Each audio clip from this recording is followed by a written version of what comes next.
Batur ka pamirsa wilujeng petepang deui di Jomantara dina padaran carita Sunda carita Wadul dina judul Dasar Jodoh bagian anu ka-12.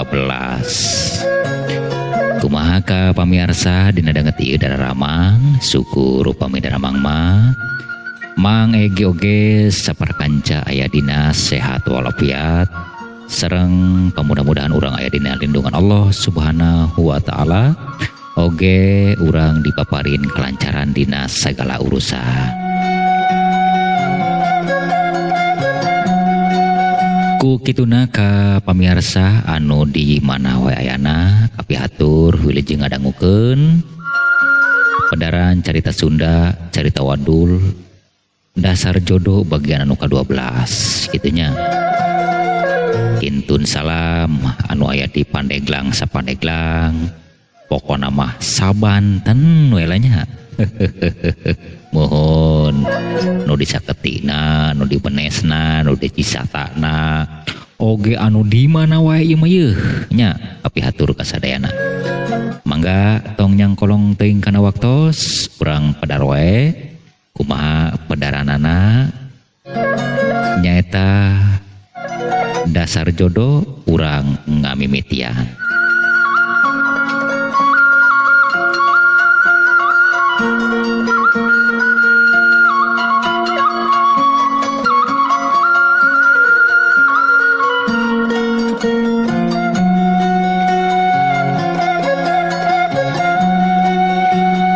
Dia geus kumawani datang ka dieu berarti nyaan hayang paeh oge nya lamun kitu mah sing saha-saha jelema geus datang geus asup ka wilayah ieu moal bisa balik deui bahkan moal manggih deui mata poe. Allah eta ngomong bro sangeunahna amatnya hehehe ari urusan kadinya malah urusan anu maha kawasa urang mah pan teu ngaboga-boga pati atuh bogana ieu itu oge atuh bogana ulah sok ngomong-ngomong nu maha kawasa sabab nyawa maneh nyawa anu geus aya dina awak dia urusan aing lain urusan nu maha kawasa. Naon ngomong-ngomong nu maha kawasa eueuh ti dituna jeung aing.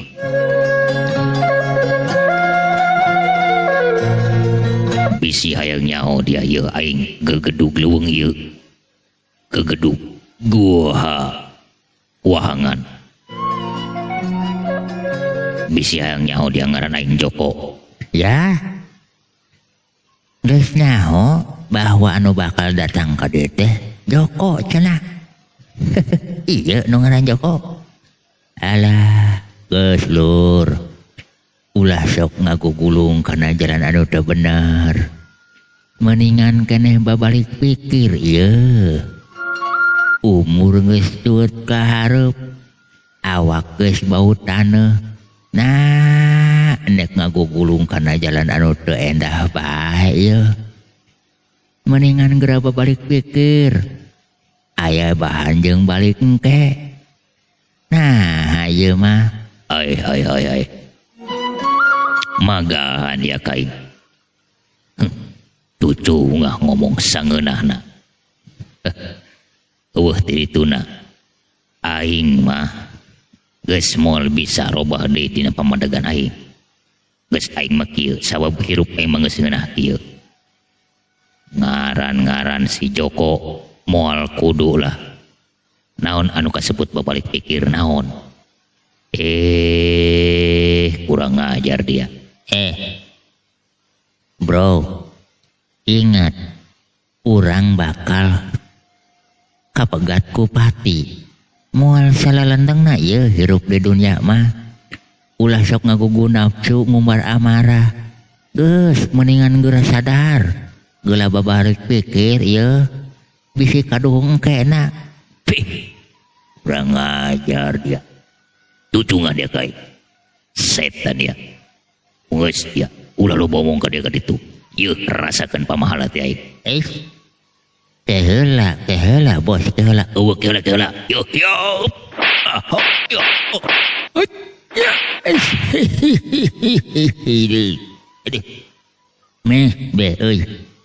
Meh beh lamun teu ngahindar. Aduh. Eta peurup mun nyawuk meh ber ninggang palipisan. Bisa keneh ngalegos dianya. Kurang ajar. Yeuh rasakeun dia. Yap. Hop. Ya. Hop.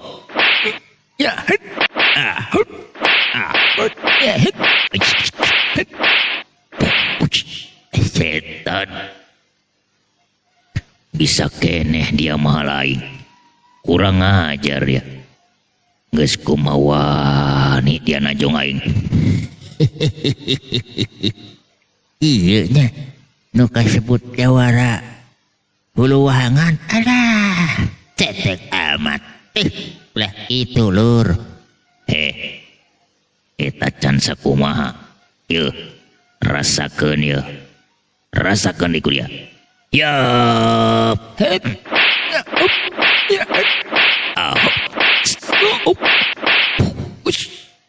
Aduh.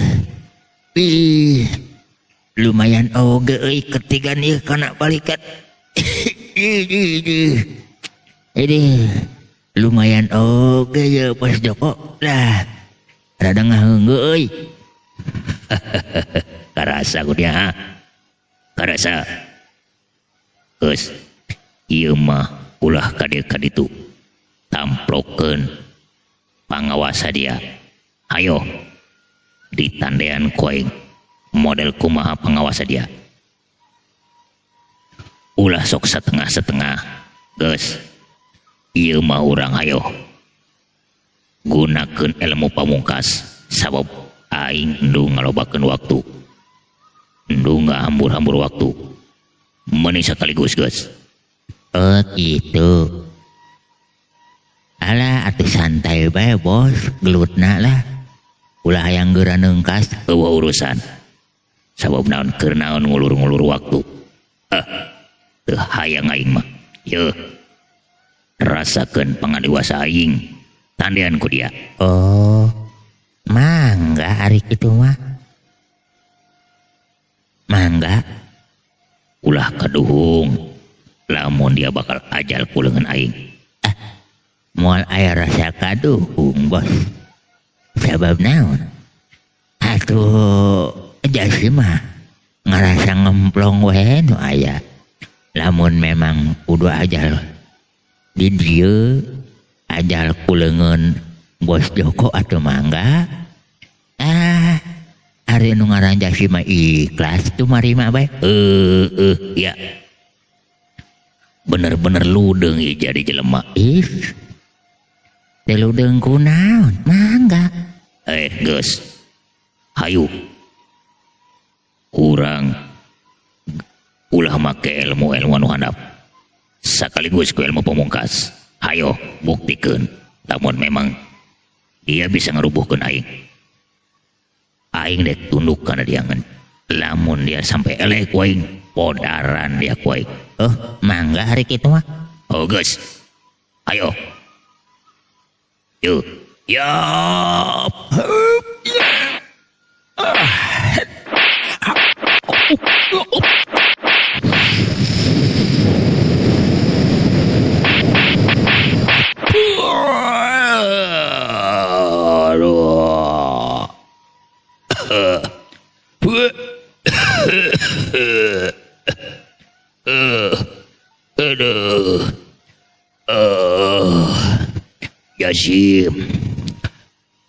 Yasim, aing terima eleh. Nah, angin sakitu-kitu dah. Mana pengawasana mana? Aing terima eleh.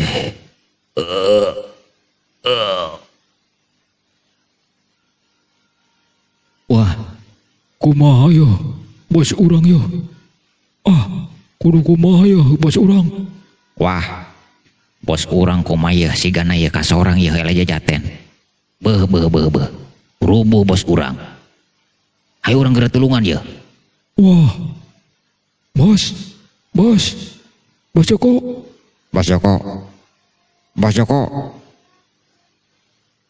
Wah, cilaka gede. Bos Joko nepi ka hanteuna. Alah, bos Joko. Nah, ninggalkeun kami bos Joko. Alah, kumaha ya geus kieu ye wong. Tamrin, bos Joko nepi kana hanteuna.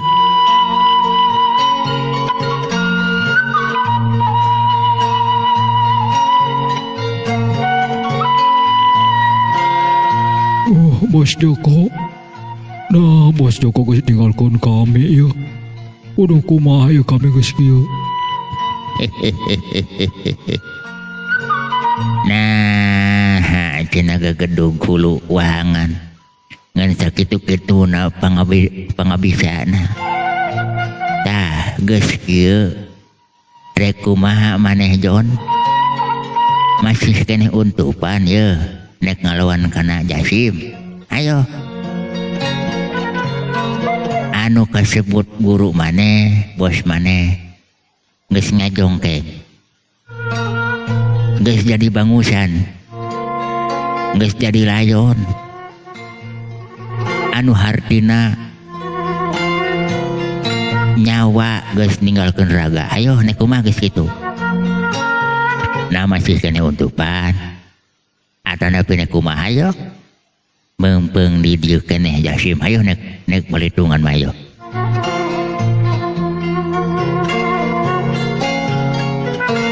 Jasim. Hampura Jojon Jasim. Hampura. Teu sangkanya. Maneh anu geus ku kami dihina, dikakaya, disiksa, sing horeng, maneh kiwari, geus jadi Jasim, anu memang teu bisa dianggap enteng. Hampura Jojon Jasim, hampura. Ari Jasim mah memang tibareto ge lur. Tengah musuh, tengah hewa. Tah pelbah dinya dur ari manusia mah. Nu mantak ari jadi jelema ulah sok umaing. Ulah sok adigung komo jeung bari sombong. Tah ieu balukarna. Ayo nek kumaha geus kieu maneh Jon? Bisi kurang puas nek nyiksa Jasim. Ayo mangpeng Jasim di dieu. Ayo geura.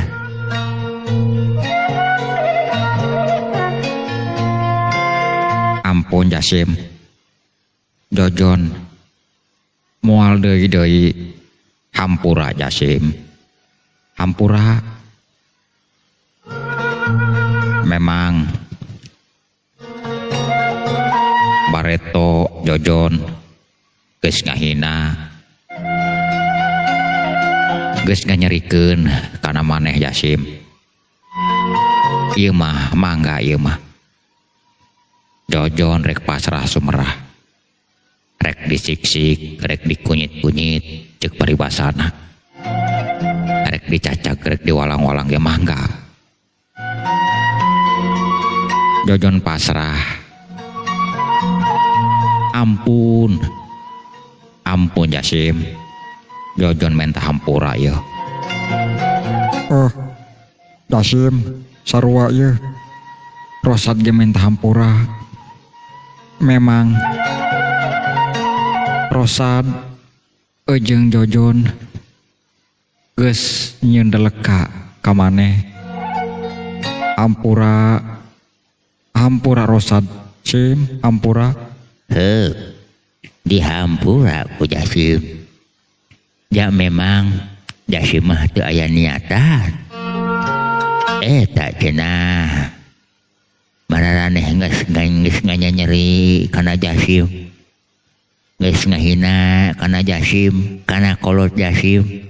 Keun nu geus manggeus bae. Ngan ulah dadeuyeun, ingat hirup manusia mah moal salawasna aya dina kajayaan, moal sok aya apesna contona mararaneh tah. Nu mantak lamun urang nek berbuat naon bae kudu mikir heula kumaha teh akibatna. Tah ieu anu jadi gunung pananggehan mararaneh hing horeng. Ari geus kuduna mah panaringgalkeun mararaneh ban. Teu bisa nulungan kana diri maraneh. Teu bisa dijadikeun gunung pananggehan. Tah kitu tah Jon Sad. Dumantak ari jadi jelema mah ulah sok umaing, ulah sok gumede ye. Nya, ampura Jojon, ampura Jasim. Moal sakali-kali deui. Heug, geus kieu mah. Jojon rek nuturkeun kana Jasim rek kumaha bae oge. Rek dihukum cenah. Akibat perbuatan Jojon kana Jasim manggah Jojon mah narimakeun rek dikukum we oge. Geus nu geus manggeus bae, nu geus manggeus bae. Sabab Jasim mah teu aya pikiran kadinya. Syukur nuhun mararaneh geus sadar, geus nyadari dina kasalahan, geus mengakui dina kasalahan. Syukur nu aya. Ngan kieu ye. Ari nu ngaran Nyi Isah di mana? Nyi Isah aya di jero guha. Heuk. Hayu tuduhkeun. Urang ajak balik. Karunya manehna ulah disiksa. Karunya keluargana nungguan. Ari kitu mah hayu atuh tuturkeun kami ya, Sim. Ka jero guha. Heug, hayu atuh.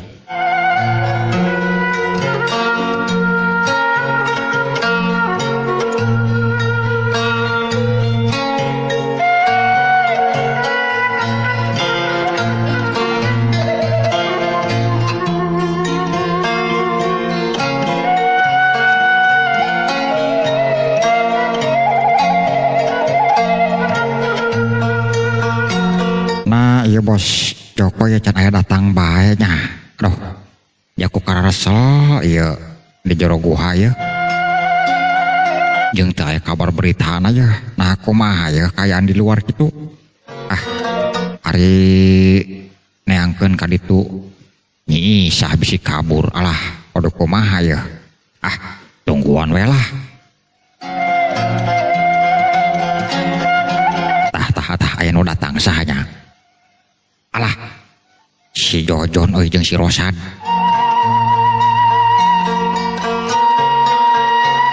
Jeung si Tamrin.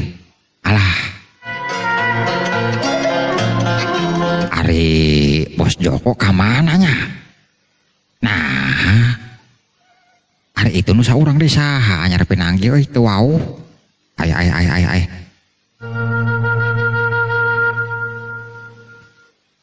Jon. Nah, Ari Bos kemana? Guys, ulah ngomong-ngomong bos lah. Ulah ngomong-ngomong bos. Kunaon ya? Kok bisa robah gitu? Nah, kunaon? Ari Bos Joko kemana? Ari eta saha deui? Alah, ulah ngomong-ngomong Bos Joko. Bos Joko geus eueuh. Mana Nyi Isah? Ari Nyi Isah mah aya di kamar handap. Guys. Bawa ka dieu. Ditungguan di dieu.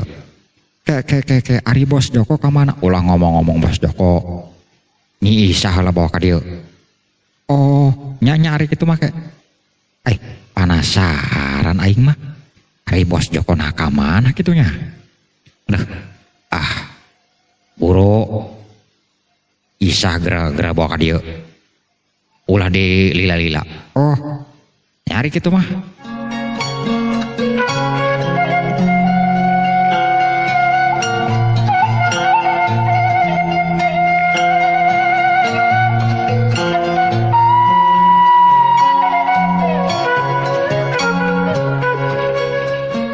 Gusti, ya aing kudu kumaha? Geus kararesel ieu di dieu. Mak, Bapak, tulungan Isah ye. Mana beuteung lapar deui. Nyaroba reungit. Ampun teuing. Gusti, kudu kumaha ieu Isah?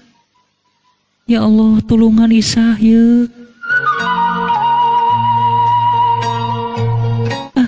Aya dinu datang ka dieu, buah-buah si gejul. Neng Isah. Haling ulah ka dieu haling. Neng Isah. Neng Isah ditungguan di luhur. Aya anu nungguan. Nah saha? Ayo, buru. Embung sieun. Moal di kumaha komong ke. Lamun teu nurutkeun engkena bisi bahaya ye. Hei buru. Aya naon kitu? Geus beh hayu.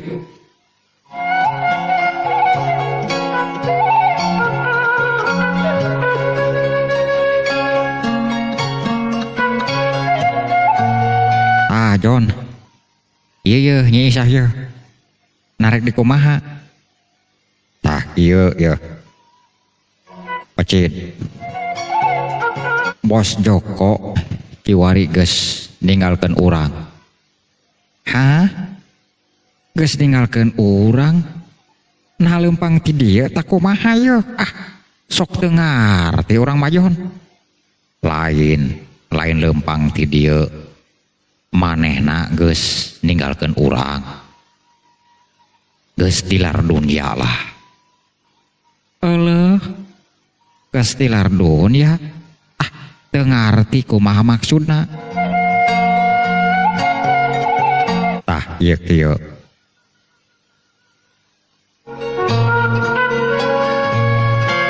Bos Joko geus tilar dunya. Aduh jajaten. Ujung ieu nuaran Jasim. Akhirna Bos Joko kasorang eleh. Pan ya mah cicing bae. Nyaho dunungan urang guru urang dipaehan. Nah diingkeun bae. Lain diwara. Lur. Nah ayo. Meureunnan geus wancina. Bos Joko ninggalkeun dulur-dulur. Ulah sok ka mana karep. Geus lah. Mendingan babalik pikir geura sadar. Geura pindah pileumpangan ieu. Ulah sok leumpang dina jalan anu salah. Bisi teh gebrus kana jurang nu leuwih jero. Anjir, ngomong sangeunahna. Cid. Geus lah. Lamun dia nek kumawani ngalawan kana Jasim, harapan heula aing yeuh. Nah, John. Bet kitu kumaha tadina yeuh? Geus ieu mah kieu bae. Urang kiwari papicah. Aing geus teu hayang deui cicing di dieu. Aing mah rek nuturkeun Jasim. Aing kuari sadar naon anu dipilampah ku aing. Naon anu disorang ku aing, ieu aing horenganan ayeuna jalan anu salah. Kiwari aing geus babalik pikir lah. Geus sadar aing. Kitu. Ieu mah. Urang nyorang lalakon masing-masing bae. Nyi Isah nek dibawa ku kami. Alah, ulah gitu John. Kudu sapapait sama manis. Nah, dia mah guru dipaehan ku deungeun kalah ka cicing bae. Ih, nah teh nyeri hate. Ah, geus ieu mah geus eueuh urusan deui. Bisi cenah nek nyacapeun ka panasaran. Sing hareupan aing, ulah kudu yang hareupan Jasim. Ah, heulah hari kitu mah. Masing-masing beburung ulang lalakon. Antara aing jeung dia keluarga geus eueuh urusan. Dasarna ge lah. Ayo Neng Isah, balik ke kampung. Panggihan bapak jeung emak. Karunya nungguan. Nya, geus lila ieu di dieu. Isah geus teu kuat. Hayu Neng, urang uih ye. Tah, anu geus ngajait kana katunggaraan Neng Isah, ieu anu ngaran Jasim. Hampuranya Kang Jojonnya. Kang Jojon poek pikir tadina. Keun lah urang lalakonna mah. Gede geus datang ka imah Neng Isah, urang ngobrol. Kek baris dipaparkeun ke lalakonna. Oh, hatur nuhun Kang Jasim, hatur nuhun. Nya Neng, sami-sami. Ayo urang geura uih teh dieu atuh.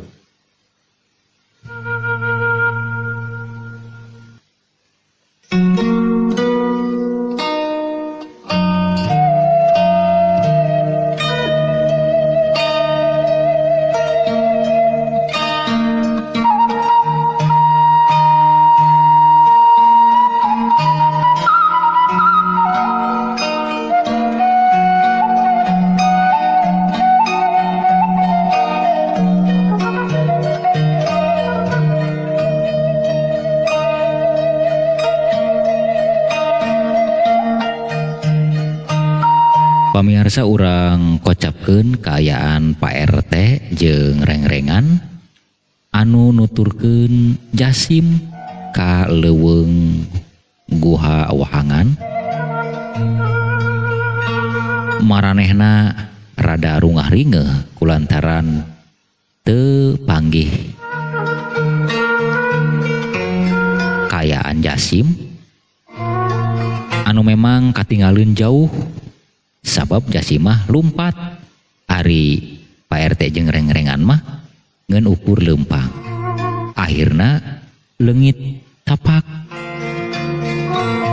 Nepi ka ayeuna maranehna masih kurulang kuriling di leuweung Guha Wahangan neneangan Jasim. Mangga urang dangukeun caritana.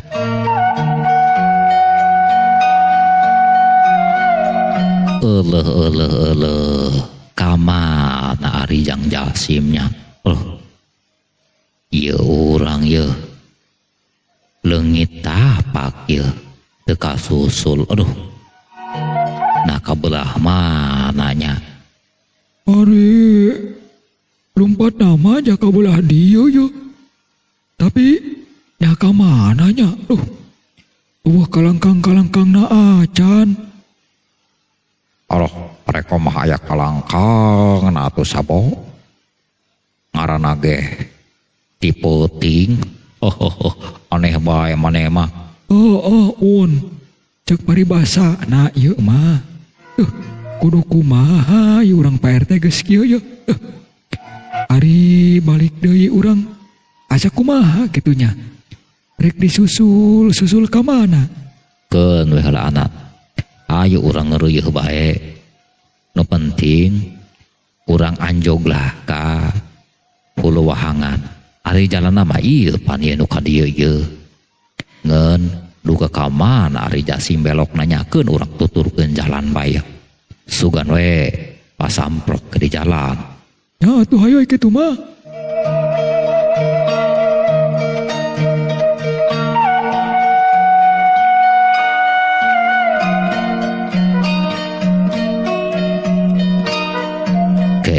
Ke urang eureun heula tuh.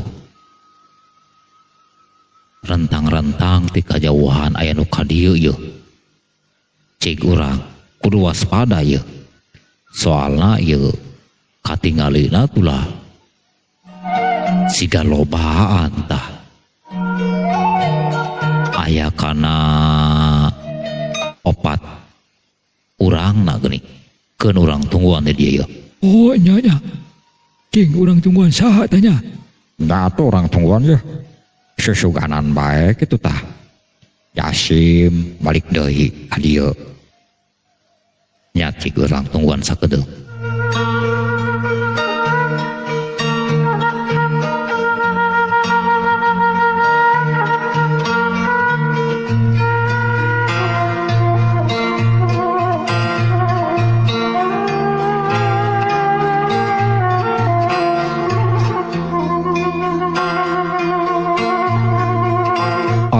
Alah geuning. Jasim geura ieu nu panghareupna mah ngan eta anu teu beurisa euleuh jeung awewe tah. Neng Isah geura ieu. Alhamdulillahirabbil alamin. Neng Isah bisa balik deui. Jang Jasim eta teh. Pak RT nya. Sumuhun ieu ja. Aduh. Bapak mana neangan ka ditu lah. Katinggaleun. Hampura Pak RT ye. Nya ieu Jasim ye. Jeung reng-rengan ye. Keun heulanan urang ke carita nama. Geus datang ka mana Neng Isah tuh. Duh. Hatur nuhun. Salalametnya duh. Neng Isah kumaha ieu? Pak RT, alhamdulillah Isah ayeuna salamet. Syukur ari salamet mah, ari teu kitu mah syukur. Teu atuh aya urang gerak karorompok ya.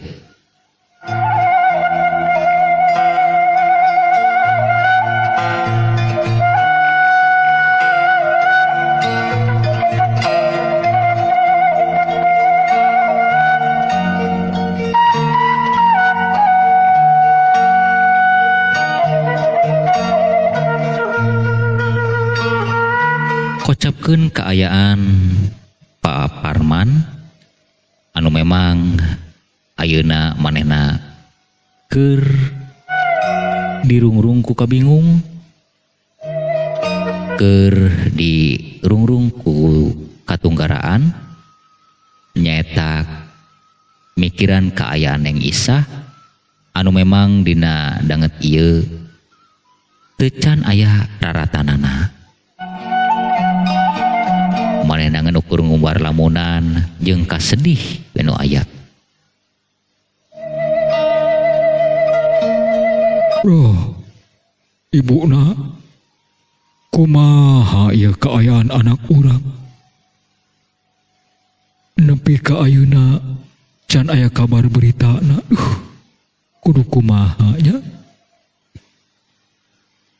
Sok melang bapak maya ibuna kudu kumaha ya geus kieu nya. Rek minta tulung ka saha ibuna?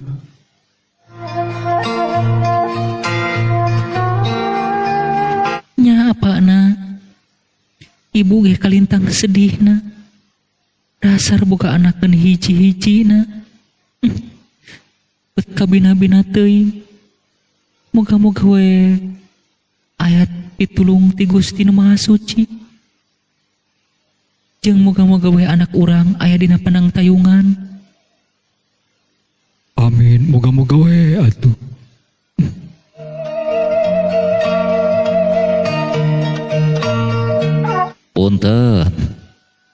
Punten. Oh mangga. Saha ta? Ieu abdi ieu. Pak RT sareng reng-rengan. Uluh ibuna aya Pak RT ibuna. Mohon atuh cik geura teangkeun heula.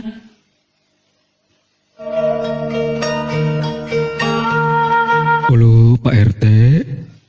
Nah, ieu wengi-wengi sinarieun bet aya ka dieu. Bet kararage teuing Ke heulaanan. Cik ieu hayu batur-batur. Geura ya arasup heula ka dieu ye urang ngareureuh. Aluh, geuning seueurannya. Ari eta saha nu awewe? Cik. Tegas-tegas saha cik? Aluh, Neng Isa. Bapak, ieu Isa, Pak. Anak ki, syukur geuning geus datang deui. Tur nuhun ya Allah. Anak abdi tos disalametkeun. Keun heulaanan. Cik, anggur bawa heula Neng Isa ka ditu kalebet lah. Geura bisi manehna lapareun tah kumaha cik geura ka ditu. Oh nya, ayo Neng Isa, cik. Karunya tuh, ibu maneh geus ngantosan. Nya Bapak. Ibu, ieu Isa, Bu. Alhamdulillahirabbil alamin. Anak ibu geus dongkap deui. Kumaha Neng teu kieu teu kitu? Alhamdulillah Ibu. Berkah salamet. Ngeun ieu Isa meunila leuleus Ibu. Ti kamari can kaasupan sangu. Karunya teuing. Cik atuh anggur mah mending ka dapur heula hayu. Urang emam heula cik geura ibak salin.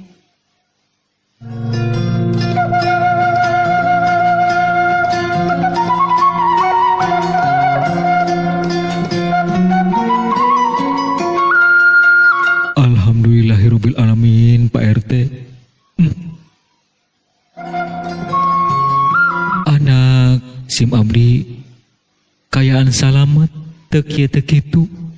Duh, satadina mah geus melangjeng hari wangko mo ibu nama. Ampun teuing dasar anakeun hiji-hijina. Sumohon. Hatur nuhun urang. Ayeuna tos kumpul deui anak paparman.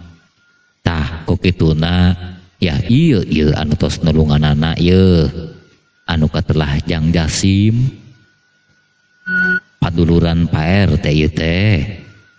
Oh, iya anu tos nulungan Neng Isa. Gitu Pak, punten. Jadi kumaha nya? Ari masalah tulung pinulungan makan kewajiban urang kabehan. Ngeun tong nuhun ka Pun Jasim. Ucapkeun hatur nuhun mah ka Gusti Nu Maha Suci nu geus maparin kasalametan ka Neng Isa kitu tah Pak. Nya Jang Jasim ari kitu nama. Hatur nuhun pisan. Sabab naon? Lamun teh cukang lantaran nama meureunnan. Moal bisa ka dieu deui anak bapa. Hatur nuhun Jang Jasim. Hatur nuhun kudu kumaha ieu?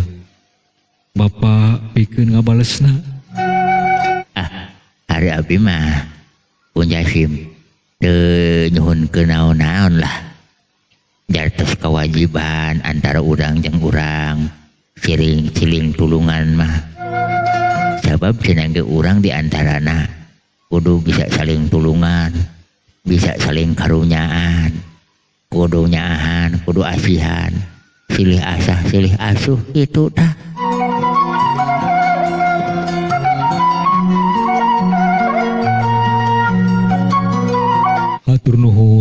Hatur nuhun pisan Jang Jasim. Dina kasayan Jang Jasim.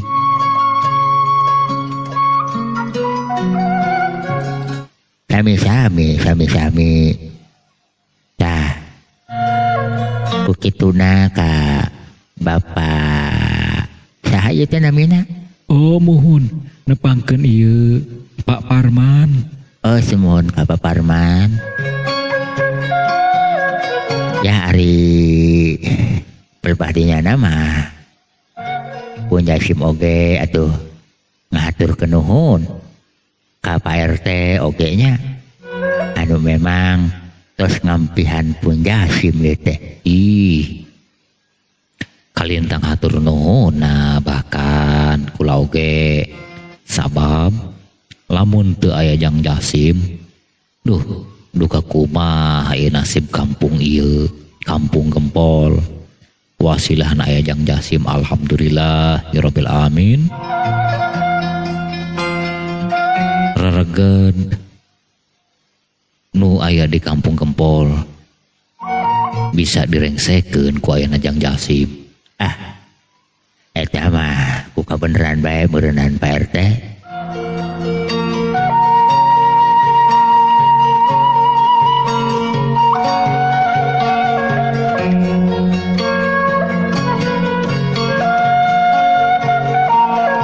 Da ieu mah Jasim moal lila-lila di dieu Pak. Bade ka bumina Pak RT bae lah istirahatna. Ulah gitu ieu. Mending di dieu bae istirahatna. Sakalian orang kumpul. Urang geura mending keengke dahar bareng di dieu. Urang syukuran. Rehna Neng Isah tos salamet deui. Tos desa kumpul deui. Jeung indung bapana nyata je sareng sim abdi kitu maksudna. Hatur nuhun dina kasayan. Pak Parman hatur nuhun. Geuning Neng Isah tos salin aya namanya tos rapih deui. Aduh Neng Isah. Geuning tadi kieu tadi kitu ditu. Alhamdulillah kayaan Isah henteu dikukumaha ngeun disiksa henteu emam doang. Karunya teuing nya. Dah sing tentrem sing ayem jeung nu jadi indung bapanya. Jasim mah rek WD bae yeuh ka rorompokna Pak RT yeuh sabab Jang Gisuk kudu lalampah soalna mah yeuh. Pak Isah mah alim patebih deui sareng anu ngaranna Kang Jasim. Sabab lamun teu aya Kang Jasim duka kumaha nasib Isah. Ieu mah wayahna Kang Jasim Isah tong ditinggalkeun. Lamun Kang Jasim rek angkat-angkatan Isah mah rek ngiring. Dong kitu Neng Isah. Paneng Isah aya keneh ibu, aya keneh bapak. Maknya rek nuturkeun Jasim aya bae ari Neng Isah. Tah geuning kitu tah Jang Jasim kumaha? Tong Pak, tong kitu Ari Jasim mah cilik putih celak erang babasaan teh. Ikhlasna nulungan Neng Isah oge ngabereskeun kacogregan di dieu, pacogregan di dieu maksudna teh. Tah ari kitu mah kieu bae ieu. Sabab Neng Isah tos kedal ucap ka mana bae cenah Jasim ngiring. Jasim angkat Neng Isah rek ngiring. Lain kitu Neng Isah. Sumuhun Bapak. Sumuhun alim ditinggalkeun deui ku Kang Jasim. Nah bet kitu. Tah ieu mah kieu bae ieu. Jang Jasim, Pak Parman. Eta mah mangga teu langkung anu jadi bapakna rek kacindekan kumaha wae oge, rek mereka keputusan kumaha wae oge eta mah teu langkung bapakna. Ieu mah kieu bae Jang Jasim. Itung-itung urang paduluran geus ieu mah Jang Jasim ku bapak rek dijadikeun minantu. Ai. Rek dijadikeun minantu. kumaha tadina ye Pak ari Jasim mah tuna harta tuna harti kaayaan oge model kieu pertis we belentung manya Neng Isa kudu boga salaki kana model kieu. Ih, tong nyarios gitu Kang Jasim. Ari Isah mah moal mandang lahiriahna. Keur naon lahiriahna bagus rupa endah cek bahasa batur teh mah ganteng cenah. Keur naon ari sakirana henteu maslahat mah ari Isah mah moal mandang kadinya. Nu penting nama urang saling karunyaan, ikhlas, tur tumarima kana kaayaan. Ai pelebah dina nama memang leres, tapi asa bisa kumaha nya. Geus ieu mah ieu bae Kang Jasim. Mending tampi bae nya. Kana kahadean paparman sakaluarga. Nya hitung-hitung mulangkeun jasa. Ari abdi mah teu hayang di ulangkeun jasa Pak sabab teu aya tujuan kadinya. Geus ieu mah tarimakeun bae. Manan kitu ge tos jodohna Jang Jasim ngeun perjalananna kudu kieu heula kudu ngalalakon. Nya anu nang ngaranna ge dasar jodoh atuh. Aya babasaan cekolot teh mah jodoh mah jorok. Anu disebut jorok nyaeta teu neuleuh kana kaayaan, teu mandang rupa, teu mandang harta, lamun geus memang kudu dikodratkeun nya pasti jadi. Nya ieu anu kasebut dasar jodoh. Meureun Neng Isah geus ditakdirkeun ti dituna kudu hirup babarengan jeung Jang Jasim. Ngeun meureunan kudu nyorang lalakon heula anu samemang nantos dilampahan ta ayeuna kajadianna seperti kieu. Memang Pak lamun dipikir-pikir mah nya meureunan antara Isah jeung Jasim terus dikodratkeun teh dituna. Ari kitu mah lamun memang Neng Isah rek nampi kana kaayaan Jasim anu seperti kieu. Jalma teu boga, jalma anu goreng patut. Serba kakurangan. Mangga bae. Asal ikhlas narimakeunana kana kaayaan Jasim seperti kieu. Neng Isah ikhlas lillahi ta'ala, ikhlas rek ngabakti kanu jadi salaki kanu ngaran Kang Jasim. Rek paehna rek hirupna hayang babarengan jeung Kang Jasim. Amin. Syukur ari kitu mah ditarima ku Kang Jasim oge Neng ari kitu mah. Tah alhamdulillahirabbil alamin. Nya anu kasebutna dasar jodoh keun antara Isah jeung Jang Jasim teh urang dina waktu anu bakal datang, waktu anu moal lila deui urang amprokkeun bae. Urang jadikeun bae, urang halalkeun kaayaanana.